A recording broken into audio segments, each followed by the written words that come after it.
पतंगबाजी यूनान की सकाफत का हमेशा ही से एक अहम हिस्सा रही है। पतंग और डोर बनाने वाले बेमिसाल कारीगरों के अलावा पेच लड़ाने वाले माहिरीन के किस्से भी आज यूनान में सुने जा सकते हैं। इस शहर के वासियों ने पतंग को इस हद तक अपनाया कि बसंत यूनान शहर की एक पहचान बन गई। मजीद तफसीलात जानते हैं TV4U के सीनियर सहाफ़ी सरारुल हक से। जी सरार, तफसीलात से आगाह कीजिएगा।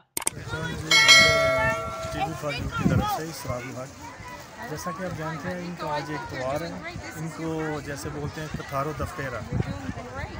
तो देख सकते हैं आप इनका भी वो जैसे हमारा बसंत मनाते हैं, इनके कल से इनके रोज़े जून से वो शुरू होंगे। तो जैसे ये मेरे साथ कैमरा मैन है, ये बताएंगे आपको कैसे ये बच्चे भी इनके बड़े जैसे इंजॉय कर रहे हैं। तो इनका ये होता है, ये रोज़ों का इनका ये सिलसिला है। 40 दिन का रोज़ा है। जैसे ये बीफ वगैरह नहीं खाते, बीफ हो गया, बीफ जैसे ये तली चीज़ें से ये परहेज़ करते हैं।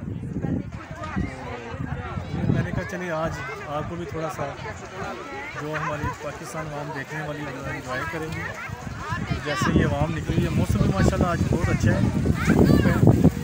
तो सर्दी है मगर माशाल्लाह देखें बच्चे सब हो रहे हैं यहाँ पे, सब भी अपने सारे लगे हुए हैं बच्चे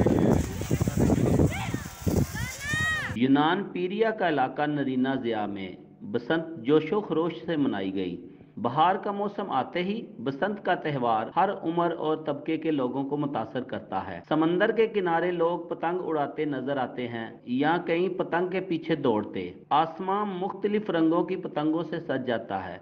यूनान में जगह जगह बसंत पार्टी का एहतमाम भी किया जाता है, जिनमें मर्दों के साथ साथ औरतें और बच्चे भी पतंग उड़ाते नजर आते हैं। यूनान में लोग पतंगबाजी के अलावा लजीज खानों और मौसीकी से भी लुत्फ उठाते हैं। यूनान में इस वक्त लाखों अफराद का रोजगार मुख्तलिफ रंगों की पतंग और धागे की डोर से वाबस्ता है। खास बात यह है कि अमेरिका और यूरोप के मुख्तलिफ ममालिक में पतंगबाजी सिर्फ तफरीक के लिए की जाती है। जी